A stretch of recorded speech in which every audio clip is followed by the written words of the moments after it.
خارجہ آصف کی مولانا فضل الرحمان کے غیر ذمہ دارانہ بیان پر سخت تنقید۔ وزیر دفاع نے فضل الرحمان کے بیان کو شہداء کی قربانی کی توہین قرار دیا۔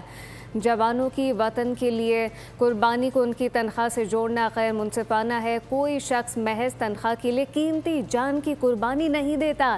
وزیر دفاع کی جانب سے کہا گیا، آپ حالات و واقعات سے اختلاف کر سکتے ہیں مگر قربانی کی توہین نہیں کر سکتے۔ خواجہ آصف کی مولانا فضل الرحمان کے غیر ذمہ دارانہ بیان پر سخت تنقید سامنے آئی ہے۔ وزیر دفاع نے فضل الرحمان کے بیان کو شہداء کی قربانی کی توہین قرار دیا ہے۔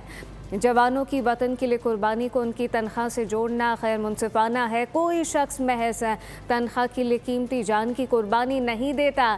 وزیر دفاع کی جانب سے تنقید کی گئی، کہا گیا جبکہ آپ حالات اور واقعات سے اختلاف کر سکتے ہیں مگر قربانی کی توہین نہیں کر سکتے۔ سبسکرائب کریں اور بیل دبائیں تاکہ کوئی خبر رہ نہ جائے۔